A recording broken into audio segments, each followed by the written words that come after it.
वो इंसान का हाथ बिल्कुल भी नहीं था। ये देखकर डेविड के पांव तले जमीन ही खिसक गई। वो तुरंत बेसमेंट की तरफ भागा और वहां जाकर छुप गया। कुछ ही देर में वो मिस्टीरियस क्रीचर घर के अंदर घुस चुकी थी। वह छुप छुप कर डेविड को ढूंढ रही थी और डेविड बेसमेंट के एक छोटे से दरार से उसे देखने लगा। डेविड की हलचल से उस क्रीचर ने डेविड को देख लिया, जिसके बाद वो क्रीचर डेविड को मारने के लिए तेजी से उसकी तरफ भागा और दरार से उसे पकड़ने की कोशिश करने लगा। तो डेविड ने खुद को बचाने के लिए फौरन चाकू उठाकर उसकी आंख में दे मारा। वो क्रीचर चीख के भाग गई, लेकिन वो कभी भी वापस आ सकती थी और डेविड के दिमाग में ये बात कंफर्म हो गई कि जो डायरी में क्रीचर के बारे में बात लिखी थी वह सच है। डर के मारे वो पूरी रात सो न सका। अगली सुबह जब डेविड घर से बाहर गया तो उसने रेत पर कुछ पैरों के निशान देखे जो किसी इंसान के बिल्कुल भी नहीं थे। वो निशान सीधे समंदर की तरफ जाकर खत्म हो गए थे। अब डेविड को सब समझ आ गया था कि क्यों ग्रूनर ने लाइट हाउस के चारों ओर नुकीली लकड़ियां लगाई हैं। अब डेविड जान गया कि अगर मैं इस घर में रहूंगा तो वो क्रीचर मुझे कभी भी मार सकते हैं। डर के मारे डेविड लाइट हाउस की तरफ दौड़ता है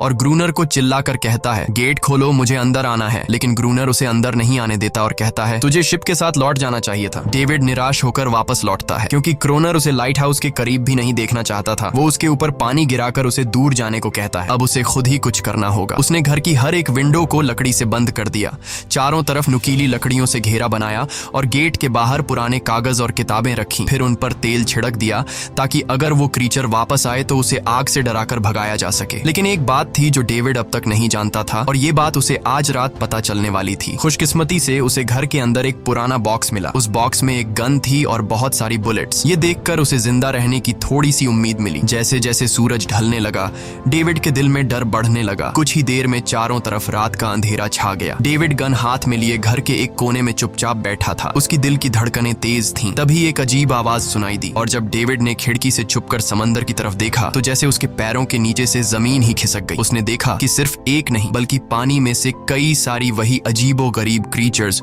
उसकी तरफ बढ़ रही हैं। कुछ ही देर में वो सब इकट्ठा होकर कमरे का गेट तोड़ने की कोशिश करने लगे। डेविड ने तुरंत गोलियां चलानी शुरू की, जिनमें से कुछ क्रीचर्स गिरकर मर गए। डेविड को लगा कि गोली की आवाज सुनने के बाद वो डरकर भाग जाएंगे, लेकिन अपने साथियों को मरता हुआ देखकर वो और भी ज्यादा गुस्सा हो गए। तब डेविड प्लान बी अपनाते हुए गेट के बाहर रखे कागजों और पुरानी किताबों को आग लगा देता है। आग देखकर वो क्रीचर्स डर के मारे वापस समंदर में लौट गए, लेकिन अब वही आग डेविड के घर तक पहुंच चुकी थी। घर के दरवाजे ने आग पकड़ ली और धीरे धीरे फैलने लगी क्योंकि पूरा घर लकड़ी का बना हुआ था। डेविड ने तुरंत एक चादर में खुद को लपेटकर अपनी जान बचाई और बाहर निकलकर लाइट हाउस के पास एक बड़े पत्थर के पीछे छुप गया। क्रीचर्स को शूट करते वक्त डेविड के हाथ में काफी गहरी चोट भी आई। तभी अचानक तेज बारिश शुरू हो गई। आग धीरे धीरे बुझने लगी, लेकिन पूरी रात की बारिश के बाद भी सुबह तक डेविड अपना घर नहीं बचा पाया। पूरा घर जलकर लगभग राख हो चुका था। अब अगर डेविड को जिंदा रहना है तो उसे लाइट हाउस में पनाह लेनी होगी। उसने अपनी राइफल उठाई और लाइट हाउस के पास के पत्थरों के बीच छुप गया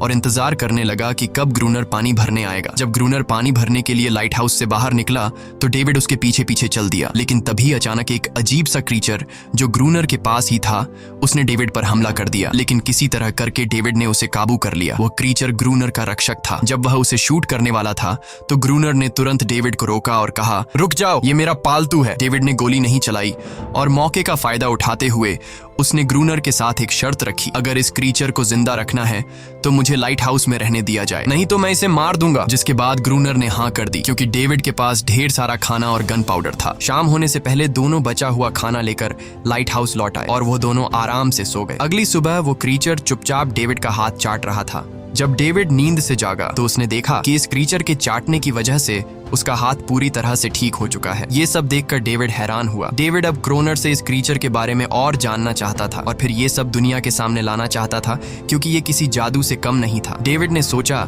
अगर इस क्रीचर का राज दुनिया के सामने हम लाते हैं तो डेविड और क्रोनर